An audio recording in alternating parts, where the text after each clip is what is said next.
Greetings, folks. Welcome back to the Jason Damico show.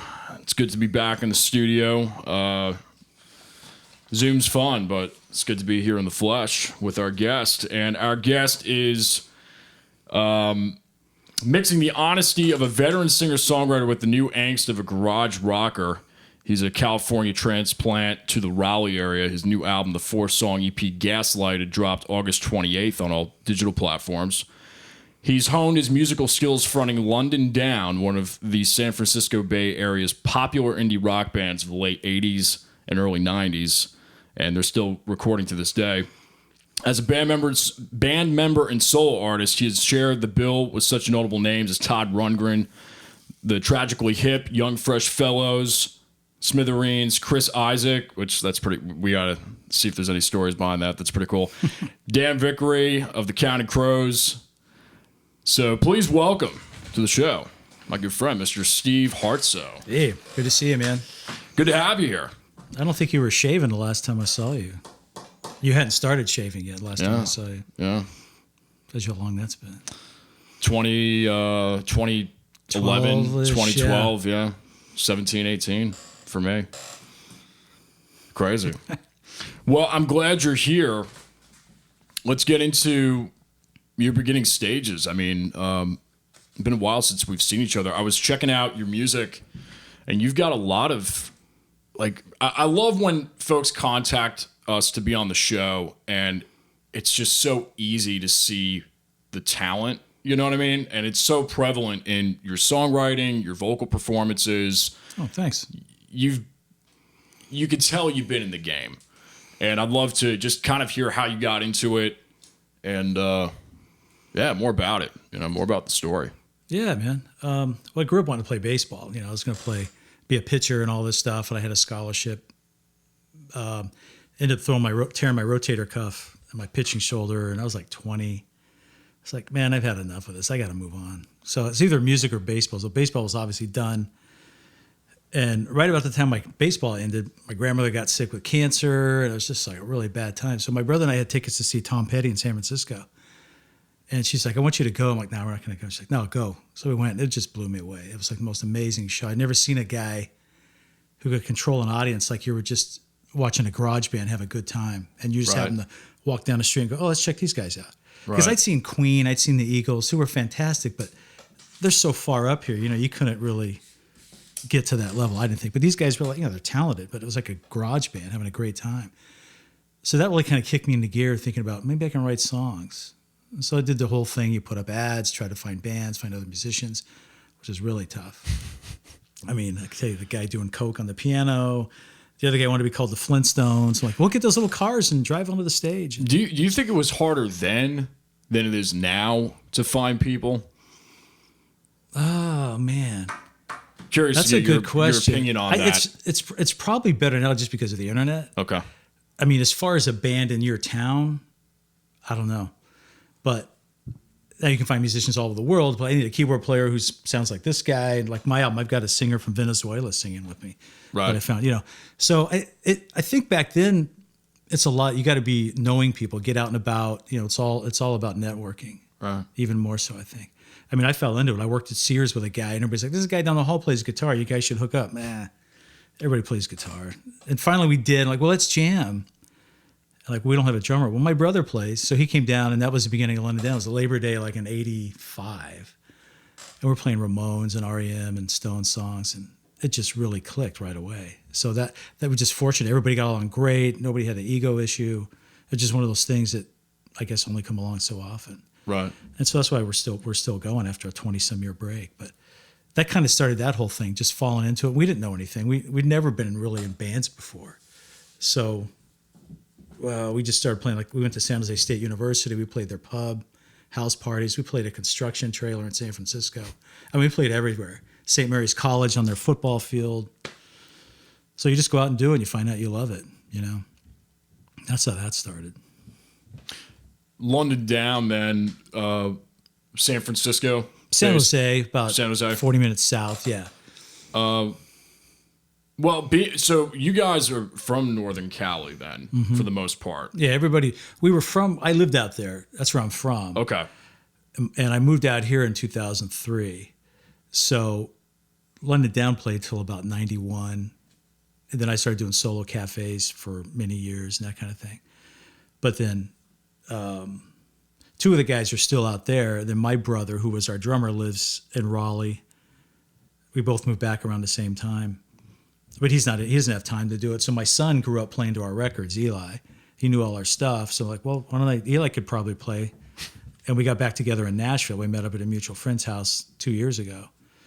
And Eli nailed it. It was great. I was really proud of him. So cool. He's sort of been our drummer then ever since. And we've done 2 shows out there in the last couple of years. I mean, it's hard to set it up. You've got to go out there and find a night to practice and borrow a little bit of equipment and all that stuff. So that worked out well, though. So he's been our drummer ever since then. I'm curious, this is somewhat relevant, but I'm just going to kind of self-indulge for a second. Did you ever run into Metallica in the 80s and that? Because I think they were from San Francisco. Yeah. I don't remember them that much. Like we ended right before the whole grunge thing got going. Like, like we opened for Mudhoney up in Portland one time, and they were sort of right before Nirvana hit big in that scene. I don't remember Metallica. I mean, they were probably around, but they were probably so small at that time. I'm sure you guys ran into a bunch of those West Coast bands. Yeah. Maybe STP, one of those, like in the 80s.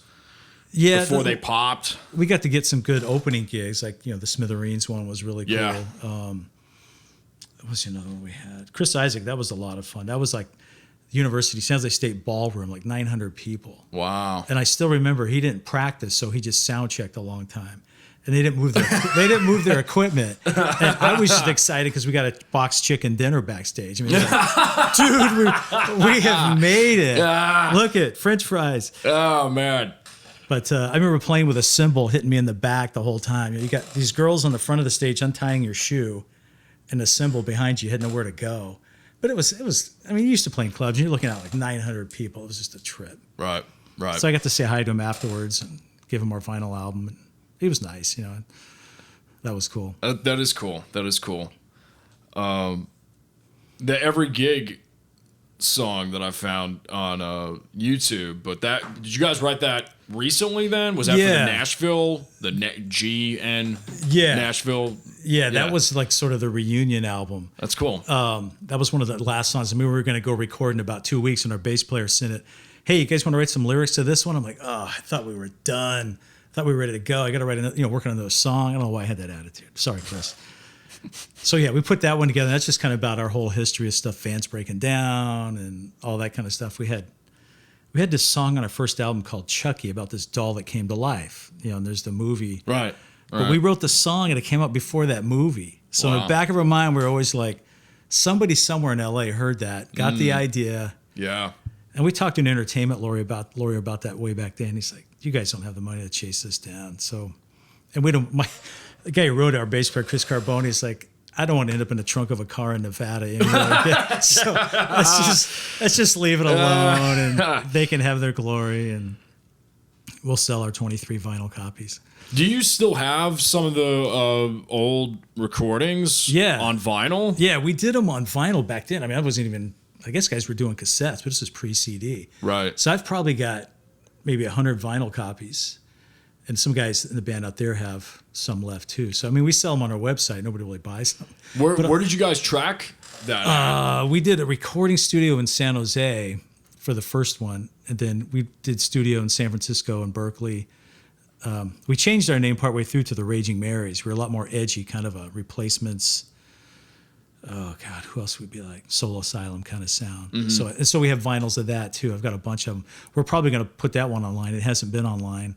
I've got vinyl copies. I don't even have the DAT tape that we mastered it on. I mean, you had to buy the reel-to-reel. Right. We couldn't afford it. We just rented it, and then they just erased the thing when you're done with it, which seems horrible. But what are you going to do? Yeah. You guys cut it to 2-inch then. Yeah. Yeah. I just got in touch with the guy who mastered it like in 89. I said, any chance you have a backup of this thing? He goes, no. When they closed this place in Hollywood, everything just went in the dumpster. Oh. Did you have to use that word? So that's what happened to that one. But yeah, we've got vinyl copies, which is pretty cool. Some of your major influences can obviously hear the Tom Petty. Songwriting for you, anybody else that comes to mind back in your early years? Yeah, I mean, I grew up Beatles, Stones, Yeah. big fan. You know, still am. But I love Paul Westerberg, The Replacements. Who else? Chuck Prophet was in a band called Green on Red back in the 80s, 90s. He's sort of similar style as Petty, a little more alternative, probably. Right. So yeah, those guys. I mean, I always loved R.E.M. Oh, yeah. Dylan, Robin Hitchcock. Good variety. I mean, the cool thing about when I was in California, the radio stations were so diverse. We had a lot of college stations playing some of the new stuff you can never get anywhere else. There was a country station, you had an alt rock station, some of the album oriented stuff. So you could there's blues stations late at night. There's a bluegrass station. It was really cool. So you kind of got influenced by all that stuff back then. I was like a big Dwight Yoakam fan in the middle of an alt band in San Francisco. Yeah, it was just cool stuff, the Bakersfield sound and all that. Yeah. Yeah. So, but yeah, Petty was pretty much the main one for me just because it was so real, honest stuff. For sure. Vocal performance for you, as I said earlier, really just great vocals, I appreciate that, man. Really dig them. Was it difficult finding that voice, or was it there? Yeah, it was hard. I've always been real insecure about vocals. Like somebody would give you a board tape after a gig, like I guess it would be like vocals, a snare drum, and then the guitars are buried. Right, right. Because there's no, dry, there's nothing there. And even now, if I do like a live thing or whatever, I'll wait a week or two to listen to it. I'll wait till the glow wears off because you think you did all right. I just kind of doing it. I remember the first song I ever sang was "Peaceful Easy Feeling" by the Eagles, just because it was right in my gut, right in my range there. Great song. Yeah. So it took a while. We just, like I say, when we started the band, the other guitar player kind of had a loud, bluesy, yelling kind of voice, and I was more the singer type. So I just had to develop it. Playing 3-4 hour gigs Thursday, Friday, Saturday nights, and you just do or die, kind of thing. It's gotten more raspy over the years, which I prefer. For me, it's a little easier to hit notes sometimes because I can't quite hit where I was in some of the stuff when you get older. Like Paul McCartney can still do Helter Skelter, which I want to know how far down he's tuning on that thing. That song. Yeah. God, it's Paul McCartney. He's probably still in E, the original key. Well, for me, I mean, and I've probably said this on this show before. I know I've said this somewhere in one of the episodes, but Paul's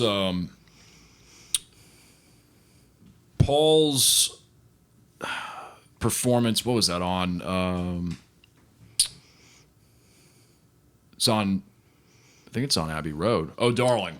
Oh man, yeah. Yeah. Like to me, that's just Paul at his best. He vocally. Can belt there was that song "I'm Down" they did. It was a B-side to Help. Yeah. Well, both those guys. I mean, unbelievable. No. Yeah. I just thought it was funny. I think the backstory on that, John was giving him a hard time about granny songs. Oh, really? Yeah. And he freaking delivered. I saw him last year at PNC. Dude, that was unbelievable. I bet. Yeah, I got a 9-year-old named Jude. So you're looking at your 9-year-old son while he's singing "Hey Jude" and all the cell phones. It's crazy. All right, time has stopped here. Yeah, that's crazy. That's so cool. Well, let's talk about the EP. So this came out in August. Yeah, August 28th. And when you sent me the material, I mean, Canyon Song jumped at me. I had a chance to check out the music video for it today. It's a great piece. Love the song. I'm curious to see what it's about. I don't know if you want to keep it ambiguous, that's fine. But I think I just love it. Great song. I appreciate it. Yeah. Man. That's probably my favorite I've written. Maybe because it's so new too, but it was, we went to California in January, where I'm originally from, vacation, and we spent the last day driving around LA and went to the hills of Malibu and Pepperdine, and it was just unreal. It was like 78 degrees in January, oceans down here.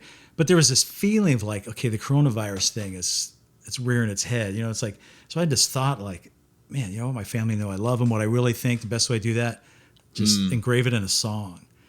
And I kind of want to I just want to hide out in these canyons till this thing passes. It just felt like some bad stuff was coming. So the song just it came pretty quick. And I had it in my head before I even recorded how I wanted it to sound. I was like, I know I want a very strong female vocal doing the harmony. And there's a site, it's like Fever or something, where you can hire musicians. And this lady had Fiverr. Yeah. Video of her singing Proud Mary like Tina Turner. I'm like, yeah, perfect. So I contacted them and it worked out. She sent her 2 parts and I was like, great, nailed it.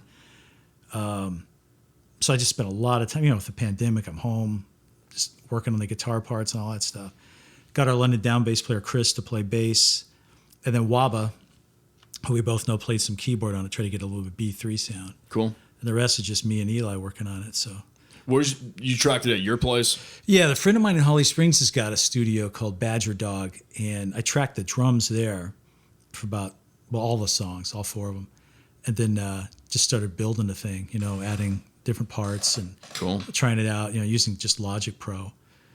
Sounds good. I appreciate it. Sounds good. Did you mix it? No, there's a guy in Raleigh named Kevin McNulty. He runs Symphonic Mastering. I've heard of that name. Yeah. Chris is just a great guy, super encouraging. He's very responsive. He mixed my album in 2017, The Big Fix, and then he mixed this EP as well. So just a top-notch guy. He went to Berklee School of Music. Yeah. And, can you tweak this? Can you do that? Absolutely. He'll do it for you. So good guy to have on your team. For sure. Yeah. For sure. What was your inspiration behind the EP? Was it really mainly that Canyon song concept, or was it just, we're in a pandemic, let me put out some music? Yeah, it was kind of that, because I hadn't done a full album since 2017 because I started doing the London Down stuff most of 2018 and a lot of 2019. We did that 13 songs and a couple singles, and we just put out a live album recorded in January out there. So it was a lot of time spent London Down, and they're not really an Americana thing. So I can tell the songs I write, I'll run them by those guys. What do you want? You guys want this one? That doesn't really fit. Okay, cool. I'll keep Canyon Song and all, and I had these, and like How This Ends was a couple years old, and I just want to get this out. I got to get it off my chest. I haven't done anything new, something to work on during a pandemic. And so I figured, and the 4th song was written by a buddy of mine in Raleigh, Kevin Michael Thompson, super talented guy. Yeah. You know him? Yeah, I know him through Ernie Cornelius. See, I don't know Ernie, but okay. Kevin, yeah, super talented guy. So he wrote that one. We were messing around with maybe starting a band last summer. And that was one of the songs he had like a demo from like 2001. I'm like, dude, you're not going to use this song? You're nuts. I'm going to use it. If you don't want to use it. Okay. So I used Best Friend, which I really like, So let's get something out now. This whole thing of putting out singles every few months, I kind of like the idea, but they don't do near as well as like an EP or an album as far as, at least in my experience, the streaming. I wish they would, because I think it's a great idea. Just keep it going. I can't even imagine doing a full album right now. When you're solo and you're doing, okay, do I want this on it? Do I want that guy to play on it? It's just a lot of work. So. Oh, I know. I wussed out and did an EP instead. Yeah, you know very well. Yeah, the EP thing for me is, I don't know. I just, because at that point, once I start going, I can't, My problem is I'm always taking stuff out. Oh, that's great. So I'll have 20 or 30, and then it's just trying to figure out if it's going to be 10 or 12. That's always my problem. So that's a good problem to have. Sometimes. So you put them out on your own, independent? Yeah. For now. Do people still get signed? I mean, people still get signed. It just has to. I mean, it has to be. It has to be the right deal. It has to be the right deal. Everything's changed. Advances and fronts this day and age are very seldom compared to how they were back in the day. And even if you get one, if you don't pop very quickly, you're going to get shelved. And then it just depends on what you have rights to. Publishing. So, I mean, I have a lot of friends and colleagues that are doing very well independently, and they've charted on Billboard. They've done things. So, I don't know. It's great. I mean, like Jason Isbell, 21 Pilots. I think they're all independent, and they're huge. Well, 21 Pilots. That's a great example because we had. my old rep from Sweetwater, believe it or not, was like in the early stages of their development and helped. He actually was on the show a few months ago and helped build with Neat Audio as his company, TJ Beachill. Great guy. And yeah, I mean, he said they really did it pretty much on their own, built the platform, and obviously it went viral very quickly, and then they were able to have a strong negotiating power. I mean, it can be done. It's just, this business, I don't need to tell you this. There's so many factors that go into popping off. It really has nothing to do with what people think it has something to do with. There's just that X factor or that destined quality that you can't manufacture. It's going to happen, or it's not going to happen, or it's going to happen in a way that you didn't expect. And it's this weird universal thing that just can occur. And even when it does, you got to have the right people around you. Got to have the right team. Burned, and Yeah, it is a mini corporation. It is. It's like we play, out west, London down. Like I say, later we became the Raging Marys, and we had interest from Sony Records in San Francisco. Our manager got it, so we booked a gig on Mother's Day night up there at the Hotel Utah. This really cool club, like a balcony, curved stage, and we were great. I mean, we played great. The dude didn't show. And my brother, the drummer, was so fed up. He's like, screw it, I'm going back to college. We're like, dude.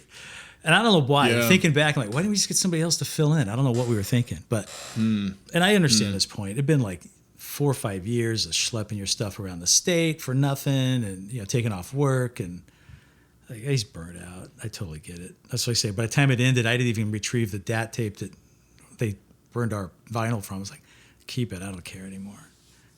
He's so burned out. Yeah. Well, that was in. So your songwriting process,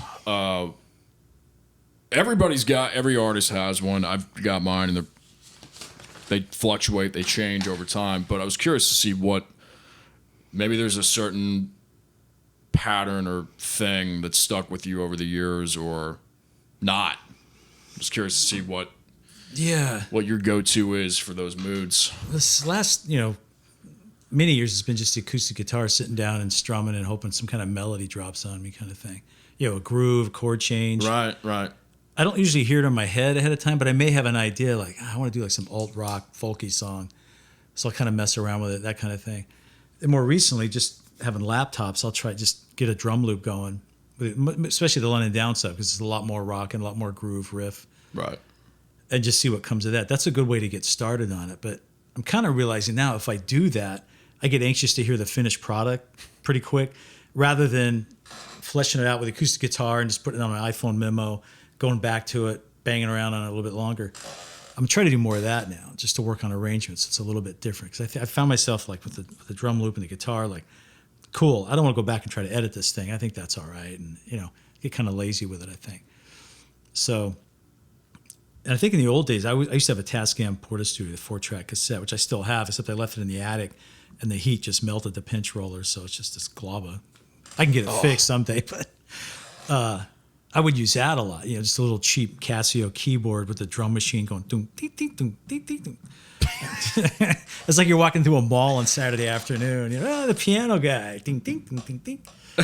So I would just play along with that, bring a demo into the band, and it was always just killer to hear the parts the guys would come up with. It was just great. We're still doing that way. I woke up this morning, got a demo from our bass player Chris. I'm like, yes, I love getting stuff from those guys. So then we're still working and ideas. What do you think about this? Nobody gets uptight about changes, that kind of thing. So right. It balances out really well because he's a lot more. He knows theory much better than I do, and he's more. I don't know, maybe I'm more like, that sounds good, let's move. No, wait, how about back it up? Let's move this here and there. So it's a great counterbalance of how we put it together. Being solo, it'd be helpful to have somebody do that. I'd love with a producer, kind of hammer it around kind of thing, rather than just me. Yeah. So I think it could always be improved. I mean, if the Beatles needed a producer, everybody needs a producer. You know what I mean? So. George Martin was like,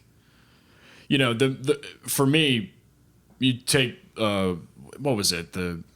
Drawing a blank. That like harpsichord solo in my life. My life, right? Yeah. That's him playing that. Yeah, that's right. Those are the little nuggets for me where it's like George Martin, man. Have you read the Jeff Emmerich book, The Engineer, Here, There, and Everywhere? No, I gotta. You check got to that get out. it. I'm reading it right now. He was there from like the first session with Love Me Do. Oh wow. And he goes through just being the extra guy to hoping he can work with the Beatles someday to being The guy. the guy like Tomorrow Never Knows with Lennon's vocal coming through the Leslie speaker or whatever it was, and coming up with all this stuff. Yeah. So it's really cool to get that inside thing on what they were thinking. Oh, I gotta check that out. It's Here, There, and Everywhere. That's cool. That's cool. It's like $6 on paperback. That's awesome. Yeah, so that's cool. So I mean, it's a blast. The thing, it's a drag. I think it's better now with the online, as you can promote yourself so far and wide. You get the CD Baby thing. Oh, I'm being listened to in Sweden and Portugal. How in the world did I even stumble upon this thing? Where back in the days, like you put your albums in Tower Records, and it's wherever you happen to go is where your music is. Right. College radio was your thing, and they were great. It's the cars, man. So we got the cars on the map. Oh, that's right. The drag is radio. They still want CDs though. So when we did the London Down album, Nashville in 2018, we did CDs and we hired, is it Tinderbox, Tinder something? Yeah, I know what you're talking The about. radio promo. So we did a national, and we broke like the top 100 a couple times, which was, we were thrilled, because we haven't been around. But then you kind of go, well, is it really worth that much money to get in the top 200 on a college station? I mean, you just keep doing it and build a following. That's kind of the mindset. I think so much of it these days is a visual. It's a brand and a visual. The biggest thing that I've kind of retreated back on myself and kind of have just changed has been, buying into that. They have to buy into you even more so than they have to buy in. The music hooks them, but then they have to buy into the, I don't want to say character, but that's the only word that comes to mind. You study these guys like Scott Weiland and Axl and the other side of it, you could take guys like Tom Petty or Sting or whatever. Like it's about the music, but it's man, the music business, the business part of that music business, 2-word phrase. Yeah. It's crazy. That Petty documentary about him taking on the record labels is pretty fascinating. I'll have to check that out too. What's it called? Running Down a Dream? When they were doing the Damn the Torpedoes album, they weren't supposed to be recording because they were in this lawsuit. Well, they kept recording. And they would have their engineer take the reel-to-reel tape and go, don't tell us where you're going. And he would take it and just drive it up into the hills and leave it in his car somewhere. So if the label asked them, you guys have a tape you're recording? Nah, we don't know where it is. We don't have any tape. Wow. So they put a different name on it, and they kept taking it out of the studio. Right. They never backed down, and they ended up winning the deal, Well, I mean, Billy Joel's career almost didn't happen because of all of that, where he, I guess there was something went wrong with his first deal, and he was, I think he owed like 3 records or maybe 7 records to this. And he almost got shelved. It was like this weird thing that happened in the early 70s before Piano Man came out. The Cold Spring Harbor record. And that was why he went to California. He basically was there for 2 years waiting for that contract to ride out and become null and void. And then he wrote Piano Man out there. So who knows? If that never happened, who knows if he never would have broke? If he ever would have broke, Yeah. It's crazy. That's Like what we I'm were saying, saying. there's so much. Yeah. Yeah, Springsteen's gone through it. I remember him early on too. He got bad deal and couldn't get out of it, and it's sick. Which in some ways it's kind of, you're glad to see the independent thing to kind of stick a thumb in the eye in the industry. I think there should be a balancing act between the two for sure. Mm-hmm. For sure. I mean, don't let them kid you. They still rule the roost. Those monopolies, major labels, they rule the roost because they have the network. Yeah. But the only thing is, if you have enough value that you can provide for them, and they don't have to do much work, and also I think the mindsets are similar between the artist and the label, and the value systems are similar, then it's worth coming to a table and trying to put something together. They just don't care unless you have a certain threshold. Yeah. You got your buzz going and everything else. So yeah. I mean, back in the day, at least I think a lot of bands had a fairer shot, because if they were selling out a few local venues and they had a buzz going locally, it was easier. Where now everybody can kind of plaster likes and hype and false hype and all this smoke and mirrors to make something happen, and it just may not. The longevity of their careers may not be intact at the end of the day. It might just be a flash in the pan thing. I don't know. But it's all interesting stuff. So you just keep on with the music. You just got to keep doing it. You just got to love music. You got to love it. Yeah. You got to love it. I go through that. Like, why am I doing this, man? Why am I doing it? And the next day, like, I was told my wife I was going to take a break. Like, yeah, I need a break for a while. Then I'm going to do a live stream next week. She sees the post on Facebook. I thought you were taking a break. I'm like, oh, yeah, you're right. Delete it. I forgot. Well, it'll be interesting to see how this new policy pans out for Facebook. Or some people are saying it's been there from the beginning, but people are just really reading in between the lines now. Some people are saying, no, you can't post anything on Facebook coming up October 1st. So. Oh, wow. Yeah. Oh, you haven't heard about this? No, I haven't. Oh, yeah. It's pretty bad. I'll check it out. Yeah. I'll send you the link, because I think we're on Facebook. I'll share you the link. Yeah. Jeez. What? So, I mean, let's talk about recording and gear real quick. Do you have any go-to pieces, mics, preamps, anything that you like to kind of go to over the years? Yeah. I've had this Shure 57 mic for decades that I always use for the amp. I keep thinking there's got to be something wrong with it by now. I must be missing some frequencies, but it's still going. And I use I've got a hand wired Vox AC30, so I'll just stick it in a closet and crank it up with the clothes around it to dampen a little bit. Yeah. Basic stuff. I used a lot of the Logic Pro plugins for my guitar tone on this one. It's a real mix, but I was like, that sounds pretty darn good. And plus, with a family at home, you can only crank the amp up so many times. Like, okay, everybody's in bed. Do I plug it in now or just do But I've got guitars. I've got a Telecaster, and then I've had since the early '80s a semi-hollow body Guild Starfire, which I love. And I just got for Father's Day a Gretsch 12-string electric. Oh, so I'm looking forward to using that, because I had one back in the band days and I sold it. It was like a 66 Vox Teardrop. See, I'm left-handed. Yeah. And this thing was a righty with a whammy bar. I mean, Vox built some crazy stuff. So I had to unscrew the whammy bar and put duct tape over the dials so my arm didn't turn it down while I was playing, kind of thing, or hit the toggle switch. It had the Strat where you can put the 5 position.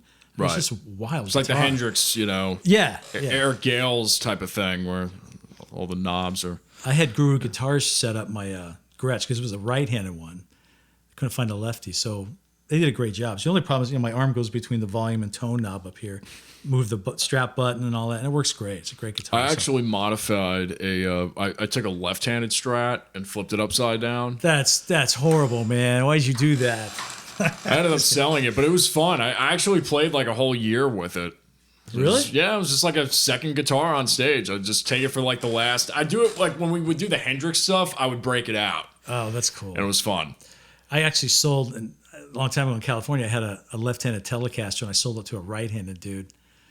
I don't know why he wanted it. He's like, dude, come to the Cactus Club tonight. Watch me shred your guitar. No. Give me my $390 and get out of here. So anyway, I got lefty guitars except for the Gretsch, but I got a Martin acoustic. So it's pretty basic stuff. I mean, I just use it for tracking. I don't really do my own mixing, and I'll just ship it off to somebody else to do it. Sure. So far, it works good. Hey, if it works, Yeah. I mean, someday I'd love to go back into a studio and record, but I don't see the need in dropping all that money right now if I don't have to. It's, we've done a couple of things with the band. just for promo material, and then it turned into a 3-day thing. We scheduled 3 hours, but it just turned into a thing. They wanted to come back. Kevin Boxell has been my drummer for 8-9 years now. He's great. So we all got together and that room, because I've never really had. I can't remember the last time I had a full band tracking in the studio, but listening to the tapes, it's like, yeah, there's bleed and there's all this stuff going on. It's like, man, there's just nothing like great guys playing behind you as a frontman, and just, when you can do stuff and you're getting stuff on from 1 to 3 takes, and it's just, and there's no overdubs or anything. It's all on the floor, and the performance those are the. I mean, it puts the hair standing up on my neck just talking about it, because it has those qualities that you just can't manufacture. It's just it's gonna happen. It's gonna be what it is, and as a singer, it brings the best out of you. I love those live those records that were cut live, and then like the Doors or STP. A lot of those bands that just played live. It makes a difference. Like when we did the London Down album in Nashville, the guy had a studio. And so I was in the vocal booth, and I would sing along, and everybody, okay, count it off, and we'd play. And this is like we got together and rehearsed like 8 hours, did 13 songs, went in the studio for 3 days, and it was just such a vibe. Looking out and like there's your friends from years ago, and all these guys digging what you're doing, and it's cool doing what I'm doing, but to sit in a room with other people and feed off that, I mean, that's music. It's not meant to be just isolation. And it's amazing how the things that you think are not going to work, they work. This could have been a little bit more on the grid, or this could have been a little bit more on the dot, or we could have hit this a little bit better, or that note was a little off vocally, and it's like it just doesn't matter. There's so much more you can get away with.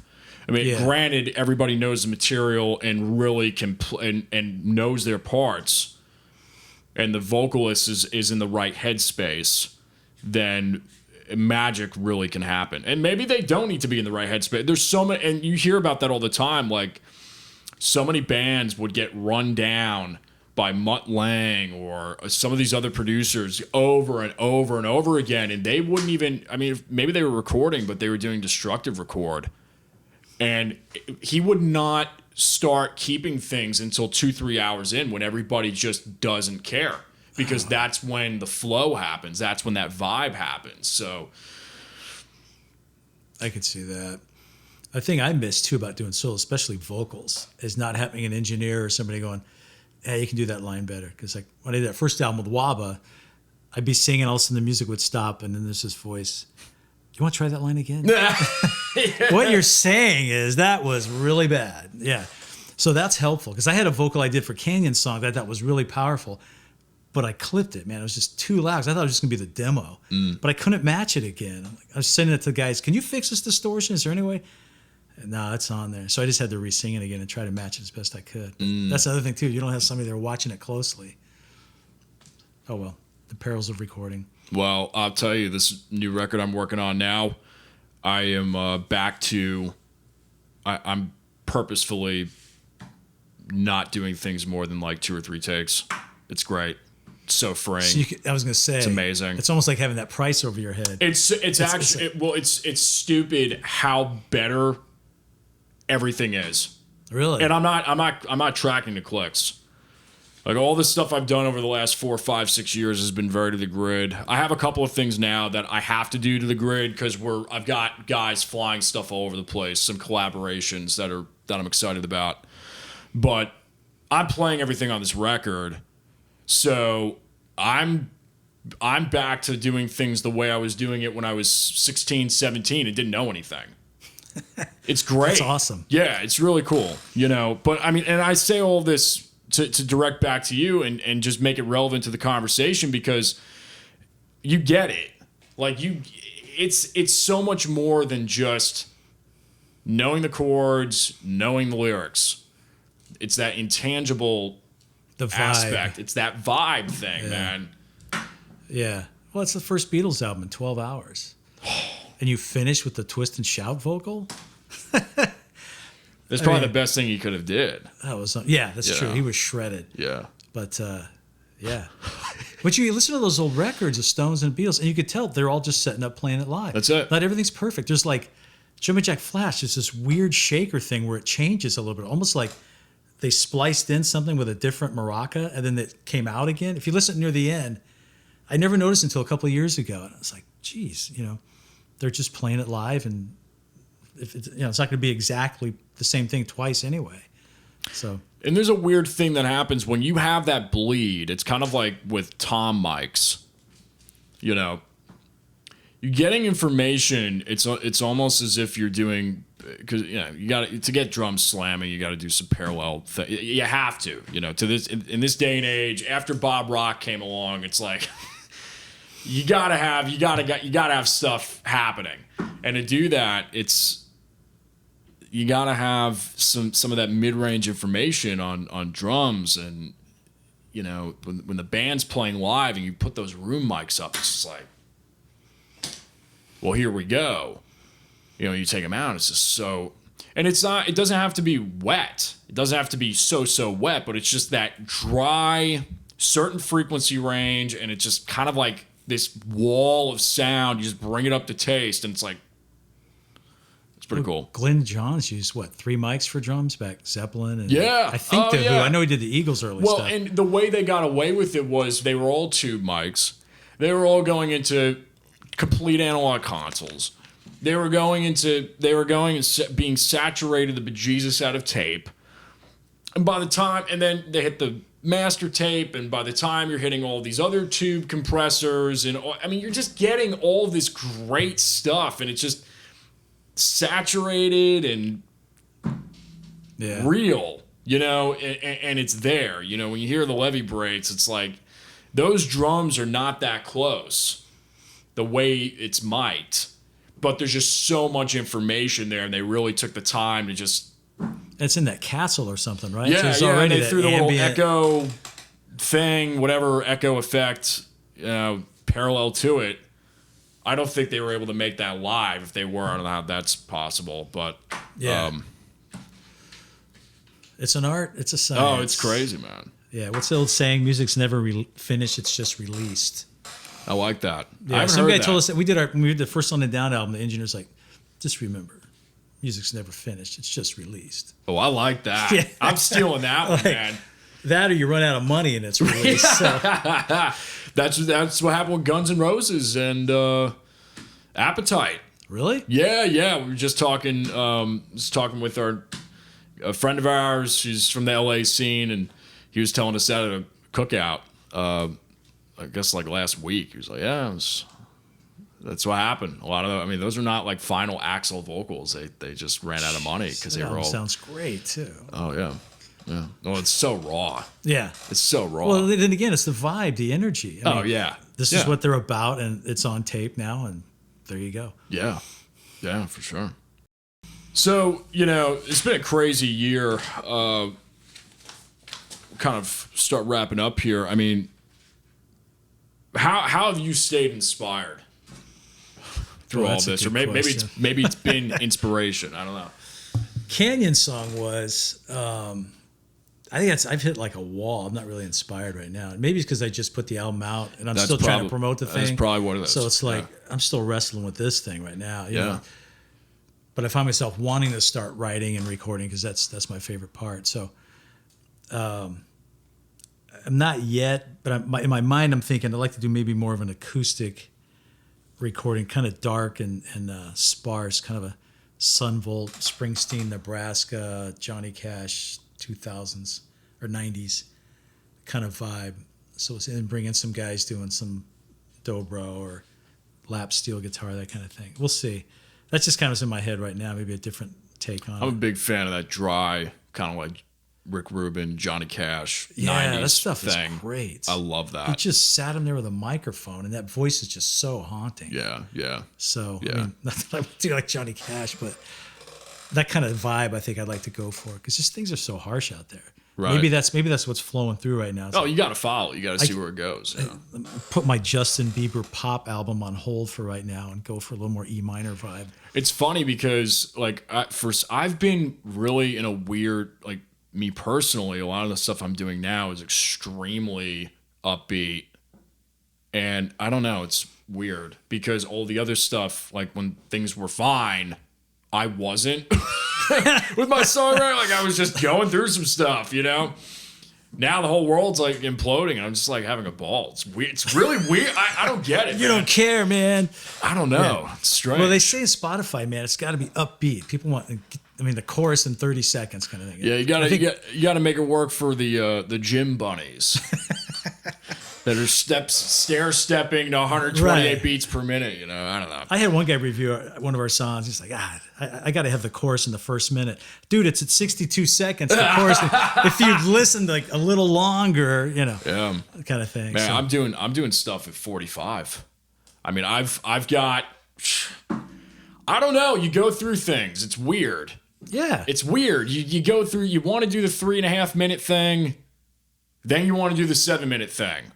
But I mean, you're an artist. Like you can do, look at Prince, look at Zeppelin, look at all the Beatles. I mean, for crying out loud, it's like whatever you want to do. Whatever you want to do, man. Especially being independent. Yeah. You know, I want to do a song where the chorus opens it. I haven't done with those, like Can't Buy Me Love kind of thing. Yeah. Is that even done anymore? I mean, I don't even know. I'm trying to think of anybody. I think a cool thing also is where, Every Breath You Take, Sting, Police, that's another one where it's kind of that thing going on. Right. Yeah.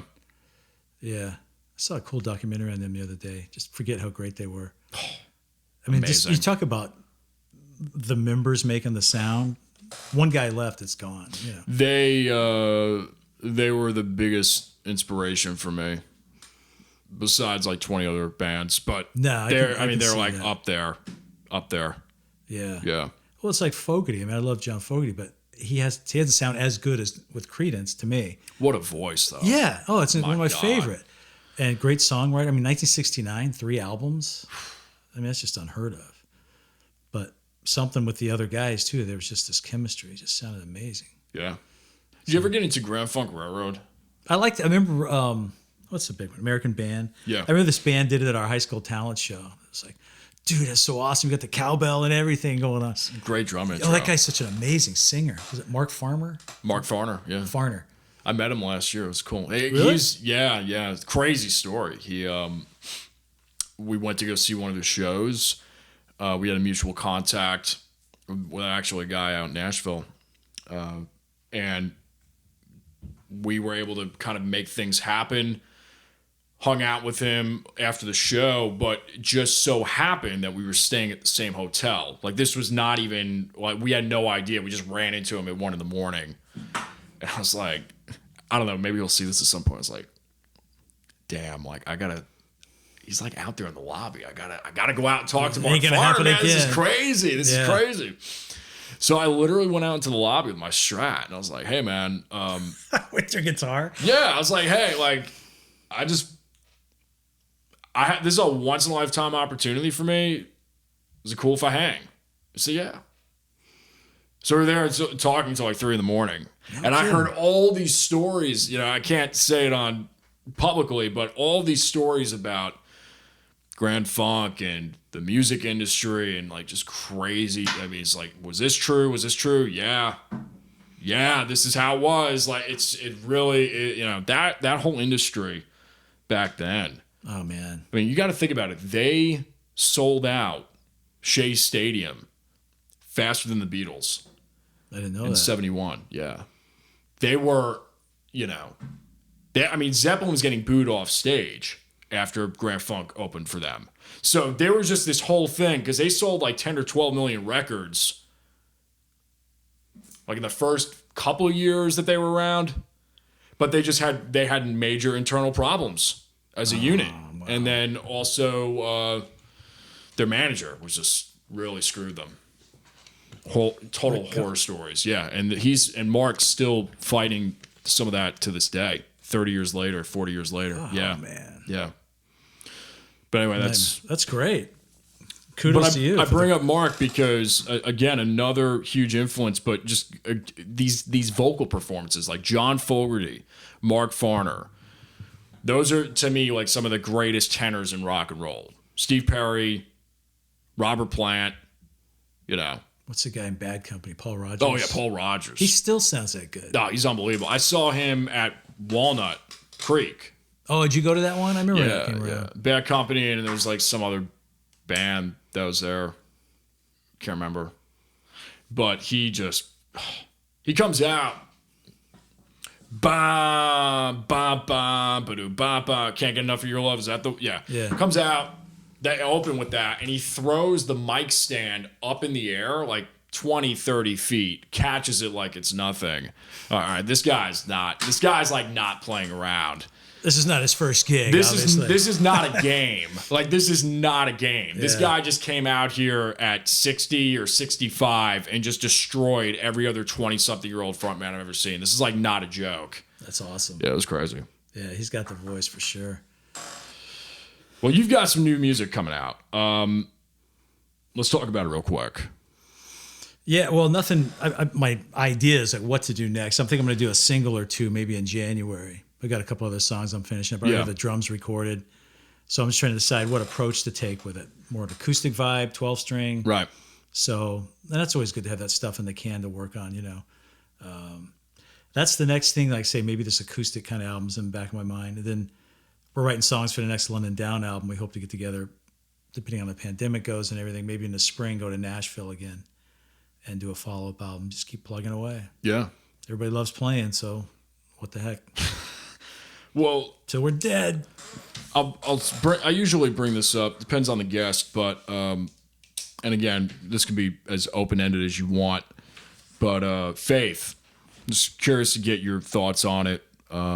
Anything you want to expand on about it, how it relates to music, or you personally? Just I see that there's a quote I read from T-Bone Burnett many years ago, and he said, "As a Christian, you can sing about the light or what you see because of the light." And that always stuck with me because I used to play a lot of Christian coffee houses, things like that. But then it kind of dried up, and it just wasn't. There was nowhere to play, and I thought I kind of want to sing about life experiences, but from that perspective. So that's still what I'm doing. that's cool. So, yeah, it's fun. I like that. The guys Yeah. I play with are all in different church groups, that kind of thing. Waba and Yeah. Russ Bullock plays lead guitar at Hope Community. Eli and I play with Kevin, Michael Thompson, up at Asbury in North Raleigh. Is he the worship leader there? Kevin is, yeah. Okay. Yeah. I remember him saying something. I've only met him once. It was just at like we got together for, I think it was like World of Beer or something. That sounds like Kevin. Yeah.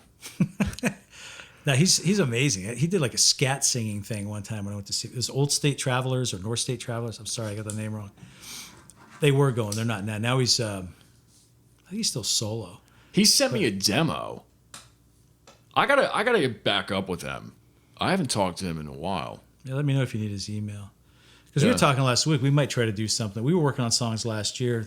It sounds like the Wild Feathers, kind of a newer band out of Nashville, Oh, cool. country rock. It'd be kind of cool to do something different like that. Yeah. Where it's not like, okay, it's all on my shoulders or it's all on his shoulders kind of thing. We could just split up the duties. And Right. so we'll see where it goes. But yeah, to answer your question, that's kind of what I'm doing. That's cool. Yeah. That's cool.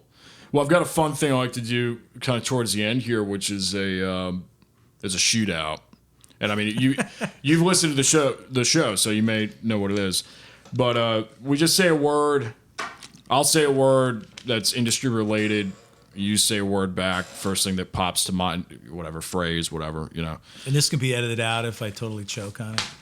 It can. It won't be. But it can. All right.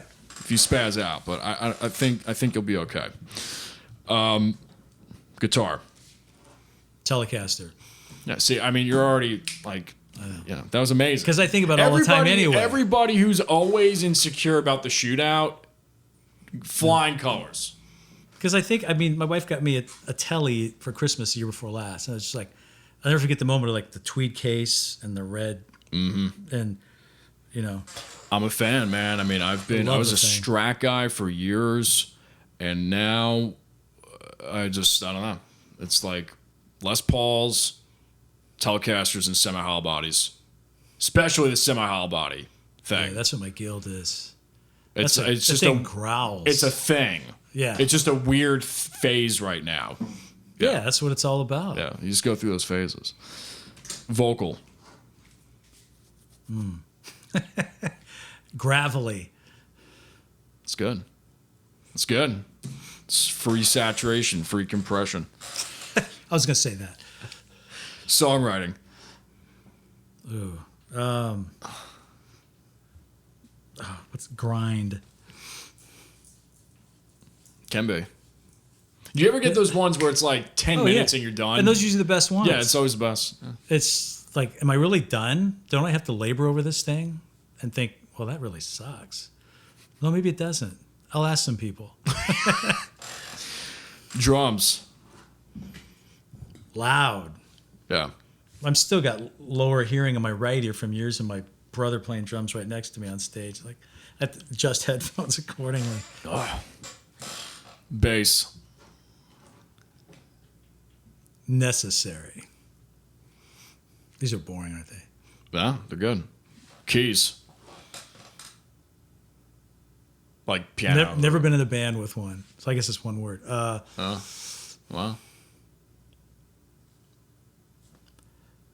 I can't think of a word. Isolated. Wow. Because they're just on Because their I'm own. isolated from them. I've never had one in a band. Wow. That's not a interesting. good- you can edit that. No, part out. no, it's good. No, I mean I didn't really say that. they're interesting. Studio.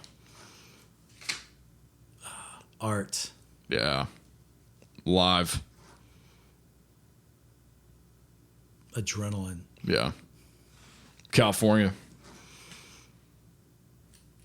Beautiful. North Carolina. Beautiful. Got to keep it equal for the fans. The most important and last one, pizza. Jet. There is a place called Jet Pizza and Carry off Maynard, and they say they make Detroit pizza. I didn't even know that was a thing. It's like deep dish, square, unbelievable. Like, I guess one word, favorite. I could live off pizza. Oh, yeah. Yeah. The final question that we ask everybody, which is, if you could go back in time to your 15-year-old self, knowing what you know now, what would you tell him? Oh,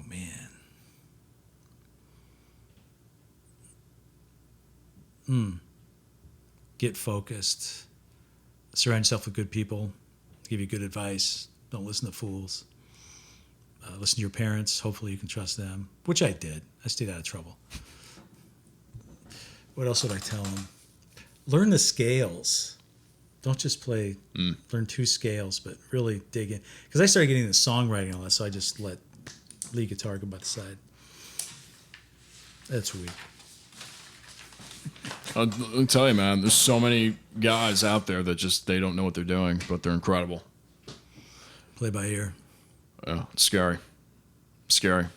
I mean, Hendrix, like, he didn't even know half of, like, he would actually count the frets sometimes, know what key he was in. Really? Yeah. And the Beatles didn't read music. They Nope. just hum a flute part. Can we get a guy to go doom, doom, doom, doom? Yeah, sure. Martin would score it, and there you go. Scary. Scary. Yeah, same thing with Quincy Jones and No kidding. Michael really? Jackson, yeah. Like, Michael couldn't read, I don't think. Because he didn't play anything. He came up with a lot of those parts, you know. But I didn't realize he never played anything. I don't think he played. Yeah, I've never seen a picture of him playing anything. Prince didn't read. Yeah. That right there is like, because you look at some of his songwriting. That video of him doing the While My Guitar Gently Weeps. Oh, First time I saw that, I'm like, are you kidding me? And then he throws the guitar and that's just that. I mean, that says it all. That video says it all about how the amount of talent. But you know what? I read about that whole event, and the guy from Jeff Lynne's band who was doing a lot of the leads was like not giving Prince any room to play anything. And somebody was apologizing after, man, I'm sorry, that dude, I don't know what his deal is. Because he had it note for note. And Prince like, don't worry about it. I'll work it out. He must have known what he was going to do. So once they gave him the nod, he was. And what do you talk about when you see that clip? It's all about what did Prince do. Oh, It's not the guy who nailed Clapton's parts note for note. It's Prince. it's one of the best guitar solos ever captured on video. And a lot of people it's like, I didn't even know he played guitar, or lead guitar. Oh yeah. I mean, he actually considered himself a guitar player above everything else. A guitar and artist. Well, that solo in Purple Rain at the Super Bowl halftime when it was raining. Yeah. Yeah. Oh, you can't make that stuff No. up. I mean, honestly, it's like, I'm sure his death was horrific, and it actually still hasn't even set in for me. It's been 4 or 5 years. It's like, he's dead. Like, what? If he had any moment of clarity before he passed, I don't know, because there's a lot of conspiracy behind how that happened, and I'm not going to get into it, but if at any moment of clarity, he had to have thought to himself, that moment, yeah, I can go. Because he had that moment. Like Purple Rain, like literally playing Purple Rain, raining, hundreds of millions of people watching, like, that's it. Yeah. Yeah, he was an interesting cat, man. Well, somebody described him as like Little Richard and Hendrix and James Brown. He could do all the great stuff as one person. You know what I mean? He could do it all. Crazy. Yeah. They don't come around that often. Well, folks can find you at stevehartsoe.com. Yeah. YouTube as well. Bandcamp, Spotify, just under the name, right? Yeah, just Steve Hartsoe. And then London Down, all of that's out there as London Down. That website is londondownmusic.com. Okay. But we're on all those sites too, Spotify. So we'll have the you want the London Down links included in the description box. Sure. Okay, so we'll have all that there, your solo stuff and London Down. Great music, man. I appreciate it. Great conversation. Really glad we could make it happen. I'm glad I checked my spam folder to see your response. I was like, this guy didn't get back to me. What did I do? It's all me. Spam. It happens. Yeah. It happens. Sorry about that. Oh, hey, man. Look, it's been crazy over here. Yeah, man. I appreciate the time. I'm glad we could make this happen. Yeah. Well, you guys have been watching, listening to the Jason Damico Show. Thank you so much for tuning in. Definitely check out Steve's material and London Down's material, and look out for some new stuff coming up soon from him. We will see you all in the next one. Peace.